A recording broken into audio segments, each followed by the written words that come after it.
Hey everyone, this is Andrew Clark, your host for Doha Heat, which is brought to you by the Ginger Camel Media Network. Doha Heat is a weekly communal podcast created for every type of individual who currently calls Qatar home. Without further ado, today's show. Hey everyone, this is Andrew Clark, and we are back once again at Ginger Camel Media Network studio. I want to say headquarters all the time, but it is the studio, and this evening I have right next to me Elsbeth Blekkenhorst. Horst? Host? Yes, Okay. Forget the mispronunciation. She is from Global Women Qatar. She's the managing director there. And we've connected, oh gosh, I mean, it feels like this month's theme is just connecting with people months ago. Long silence, and then having them come in now, which is great. I feel like it's given me an opportunity to research what they're into, their initiatives. So it's been a blessing in disguise, to say the least. And this evening, as I said, I have Elsbeth sitting next to me. And I mean, could you just introduce yourself a bit? Yeah, sure. Yeah, I'm Elsbeth Blekkenhorst. That's the right pronunciation. I'm the founder and managing director of Global Women Qatar. It's the first and only recruitment agency in Doha with the exclusive focus on the recruitment of women. So women who already live in Doha or who are planning to move to Doha soon. Great. And can you tell us a bit about your backstory of where you grew up and eventually what led you to a place like Qatar? Right, yeah. I grew up in the Netherlands, near Amsterdam, north of Amsterdam, and in a very loving family. I have one brother, and when I was a little bit older and graduated from high school, I moved to Amsterdam and went to Amsterdam Business School. Studied there, went to Germany for a little bit for my studies, came back to Amsterdam, graduated from Amsterdam Business School, and then I moved to London, the UK, and stayed there for quite some time. Met my husband back in Amsterdam, started a family in London. He moved to London after a while, and my first child was born in the UK. And because of my husband's job, we moved to Qatar in 2010, 5 years ago now. Okay. Yeah. And I mean, just to back up a little bit, you mentioned studying business, and what type of jobs were you working in Europe? Right. Yeah, my background, at Amsterdam Business School, I studied international business and languages, so very much about communication and marketing, business, languages as well. And in London, I studied international marketing, so I wanted to go into the direction of marketing, and I was really intrigued by that. But then my first job, when I graduated, I decided to do something very different, and I was a flight attendant for a year. Really? Yeah. What was that like? Oh, it was good fun. Yeah. It was good fun, and all the gossips and all the stories are true. So yeah, I've seen it with my own very eyes. But it was good fun because you got to travel the world and meeting a lot of people. The crew was different each time. I went to the States a lot, to Canada, to the Caribbean, to Cuba. So yeah, it was really good fun. So I think it helped me in terms of like getting connected to people quickly and open yourself up quickly because you had like 300 passengers you had to deal with in a very enclosed environment for a long time. So it was really a really good experience. And then after that, I had my first proper job in London, and I worked for a very small consultancy firm, and they are specialized in expat management. So because I'm a Dutch national, I was given the Dutch market and Luxembourg, Belgium, Germany and Austria and Switzerland, because I also speak German. And so it was very much about client management, building relationships, doing training, helping them with strategic issues regarding expat management, writing policies and procedures. And then after that I moved to Mercer, you probably know, big global US HR firm, and I was with them for like 5 years. And then I broadened my human capital horizon, basically. So it was not just expat management, but also a broader comp and ben or local comp and ben, rewards, a little bit pension. So I did that for 5 years, and then we moved to Qatar, where I joined PwC. Yes. In the advisory team in People and Change, and that was sort of a little bit as well in human capital and expat management. And I lasted there for like 10 months. And then I met my business partner Danielle, who unfortunately left us before the summer. So I'm now on my own. Somebody's helping me out, but it's not like the two of us anymore, like how we used to be. So I never had done recruitment before, and I saw the need from women finding a job in Doha, and it was very hard for them to find.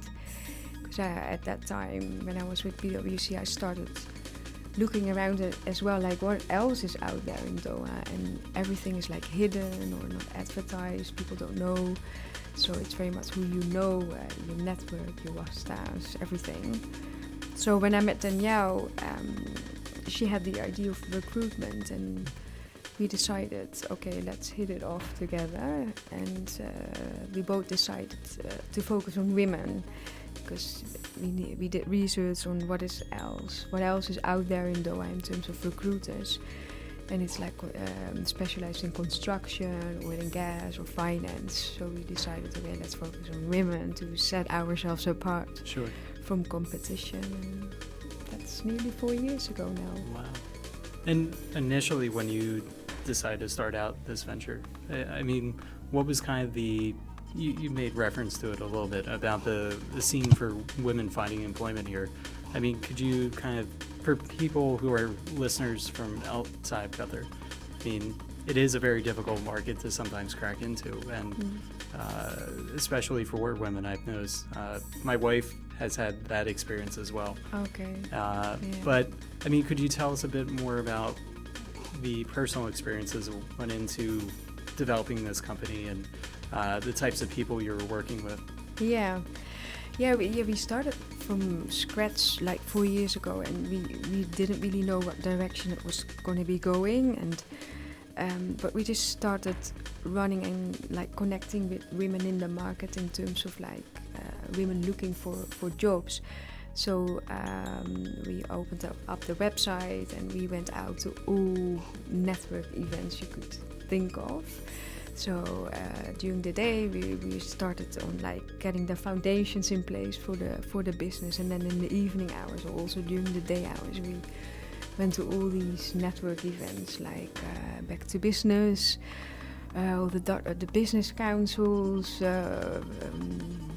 How Women Work, all the QPWN, all the big ones, and especially How Women Work and QPWN, because they also focused on women. So we partnered with them as well, since from the start that we set this up.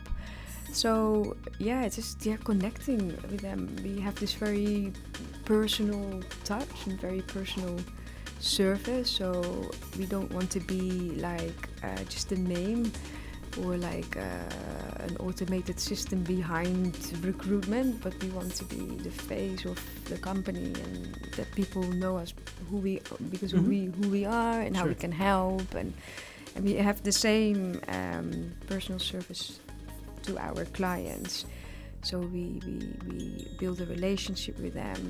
We're there for the long term. We want to know about their company culture, what is the kind of people they're looking for, because every company is different. Especially here, they have different needs, and that's how we make sure we come to the right match, basically. That's great. And what type of challenges have you guys faced as you built the company? Because I mean, it's one thing to step into an existing company that's here. They've done a lot of the hard work in setting it up. And for anybody that's lived in Qatar for a little bit longer, they'll know what we're talking about. I mean, just things don't sometimes make sense. No, not at all. But I mean, yeah, could you just share about some of the hurdles that you had faced when you were building the company? Yeah. Well, first of all, it's very much lack of information. So, like in Europe or probably in the States, you go to a certain service or company and they set it up for you. You register and you get your incorporation number and you open up a bank account with this number and you start running basically. Yeah, very linear process. Yeah, very much. Yeah, and here it's like where to find the information, how to set up a company, where to start, who to speak to, how does it work, what is legal, what is not, what is illegal, what is the gray zone, everything. So we started off with a sponsor, what you need to have in Qatar. So we had an agreement with this sponsor, and we were good for like the first 1.5, 2 years, and then we started to grow a bit more and getting more our feet on the ground, and then we decided to move to a different sponsor who we thought was able to help us a little bit more. But then it was issues, not like proper issues, but it's like the process is very, how do you call it? It's daunting, basically. Sure, yeah, it is. They work with checkbooks, in Europe we don't have checkbooks anymore. In the States, probably just a bank transfer or something. Yeah, just bank transfers. But if you are like a brand, you're not allowed to do bank transfers. You can only see your account, what's coming in. You can't do anything else. So we had to have a driver who was bringing the check to the sponsor, but the sponsor was traveling most of his time, and then he needed to sign the check, and then it came back to us with the driver, and then we had to go to our own banks to put the money into our own personal bank account. So it was all very the process was too long, and your focus was on those kind of things as well, rather than on running the business. So, but we learned a lot along the way, like how does it work with a local sponsor, what are the agreements in place, how can you make up or come to a good settlement, what are the pros, the cons. But then, because we are a recruitment company, we wanted to be independent, so and to sort of simplify the processes. And when we started nearly 4 years ago, there was already the opportunity to go under the QFC, but you had to hand in or fill in a lot of paperwork. It was like a thick pile of paper, and it was like, okay, this is too much. And you had to give a forecast of figures, which we couldn't do, and we didn't have anything, so that wasn't an opportunity at that time. But now, earlier this year, we were 3 years down the line, so we had solid figures, and we could do a forecast, and we were sort of more mature. So we went in under the QFC, or we went through the QFC process, and since last January we officially licensed by the QFC. That's great. Yeah, it's a big step. It was a big step. Yeah, a very big step. I'm curious, was there ever a moment in which you thought, oh man, I just don't know if I want to keep doing this? All the headaches of running around Doha and trying to get paperwork signed, making things right. Were there any moments as an entrepreneur in which you were just saying, you know what, maybe it's better I go back to just working for someone else? I never had that thought, going back to working for somebody else. Because once you have your own business, then you don't want to go back to it. You don't want to go back. No, rather not. No, if I can keep doing this for the rest of my life, I would be very grateful, to be honest, because it's a lot of freedom. You work 24/7. Your mind is always going crazy on things the to-do list is growing every single minute. And you try to keep up as much as you can, but then on the other hand, the freedom you have, the flexibility, your working hours, that for me that means everything. So, but many moments we had, and I still have many moments. I could imagine. I think that's it. I'm gonna close down the shop and no more. But on the other end, you need the challenge, and you need to stay focused, and you need to it's part of the deal, basically. If it's all running smoothly, that's not right. I Yeah, think. something's not right there. Yeah, no. So the challenges are just part of it. But yeah, sometimes it's a little bit tough, and you wake up in the morning and you're like, I have to go to the government today.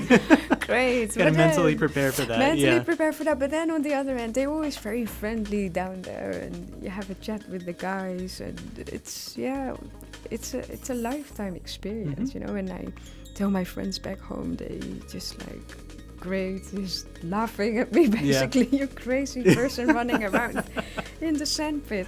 But they think it's great, so it's like, you just get on with it, and yeah, it's a good experience. I'm really grateful for that. So as a follow-up, I mean, what keeps you going day to day? Making these women happy, finding them a job. That's really what keeps us going, what keeps me going every day. It's like when you place a lady in a job she really wanted, and she gets the job and she's so happy. That's worth everything. You forget about all the nightmares and all the government issues and the paperwork, and that's what keeps me going still. Yeah, that's great. And when we were talking, I guess a couple weeks ago, you were mentioning that you just debuted a blog on your website, and I mean, I had a look. It's really good. Thank you. And you're actually welcoming guest bloggers as well, and you've worked with a past co-host of ours, Janine Bailey. Janine, yeah. Yeah, and I mean, can you tell us a bit more about what is coming up for your company and kind of where it's headed in the coming year? Yeah, well, the coming year is going to be very exciting because it will be the first year without like massive changes, I hope. Fingers crossed. Fingers crossed and touch wood, because you just never know. But now we settled under the QFC and everything is sorted. It's more stable now. So next year, 2016 especially, is going to be very interesting year for me. But yeah, I decided to start a blog last month just to open up a platform for women to tell about their expertise related to working in Qatar, and which is helpful to the readers to learn more about how other people experienced looking for a job in Qatar or challenges at the workplace. So every month I have a Lady of the Month. I call it Women in Qatar, and it's a candidate I placed in an organization in Doha who I ask a couple of questions, like a little bit about herself, where she was before when she moved to Qatar, how she found a job or how she got into it, her career, the challenges at the workplace, and any tips and tricks for the readers on how to find a job and how to deal with the challenges at the workplace, because it's still very male-dominated in Qatar. But so yeah, that's every month. My first guest blogger was Janine, and she wrote a little article about how to find work in Doha, also from like a coach perspective. So that was really helpful. It attracted a lot of readers. And this week, Valerie, the owner of Yama Yoga, she will write about her experience and how yoga will improve your working experience or your working performance. Very cool. So yeah, and I just met Tina. Yes, so, tonight, yeah. I grabbed her. I was like, oh, you sound very interesting. So maybe I will connect with her for sure this week and see what exactly she does and how she can sort of write about her awareness, mindful awareness thing. Yes. So that would be very interesting. So yeah, and it's all about like working in Qatar and how to find a job in Qatar. So last week I wrote tips on how to improve your CV, how to get your CV more out there, to make it more visible. So very basic things, but it's still very unique to Qatar. Yeah, it's unique. Yeah. Yeah, I put the Qatar stamp on it, basically. Yeah. So from my own experience and what I see from my candidates and clients, what they're looking for. So the next one I will be writing will be about interview tips, how to prepare for an interview, and so yeah. Very good. Yeah, it's exciting. Yeah, I really and we enjoy wish it. you the best of luck. And Thank before you. I let you go, Yeah. could you please tell listeners where they can find out more information? Yeah, well, we have our own Facebook page, so that's you go to Facebook and you just Google or you search on Global Women Qatar and you like my page, and then you get all the news feeds on my blog. Globalwomenqatar.com is our website. You can find us on Twitter, and I started Pinterest. Oh, You should see the facial reaction to that. I'm like, how does that work? So I need to find the plugin, how to pin the pictures. Okay. I will need to install that on the website. Yes. And I'm doing everything in WordPress. I'm a WordPress expert now. I built my own Wow. website. Yeah, it's That's no easy brilliant. feat. No, it's not, because you've got so many themes. Yes. Yeah. So many. So I went through like the thick woods of finding the right theme. And I think I found it. I found the right theme. It's so easy. It's like building blocks. And you just, with the building blocks and the elements, you build everything. But it even built in like click-through links and all those kind That's of great. things. Yeah, I really enjoyed it, and all the colors and the photos and everything. But yeah, it's nice to pin photos. Yeah, from, sure. like, Something the more blog. visual. Yeah. Yeah, a bit more visual. I want to visualize things a bit more, just to create like how do you like the feeling, like this community, like Sure. a positive Yes. vibe to it. So I'm using like lots of photographs from all these sources, like Pexels and those kind Cool. of things. Nice. So yeah, I learned a lot from like bloggers, like from blogging me and those girls. Yeah, we've spoken with them before. Yeah. Yeah. So they were very helpful and resourceful. So I hope in the near future Excellent. it will start again. But yeah, so yeah, you can find us on like Twitter, Pinterest, the website, and Facebook. Great. Yeah. Well, thank you, everyone, and hope you enjoyed this episode. As always, thank you for tuning in, and see you next week. Thanks for listening, and special thanks to our audio mastermind, Scott Houston, for mixing today's episode. You can also find us at www.gingercamelmedianetwork.com/heat, and we'll see you next episode.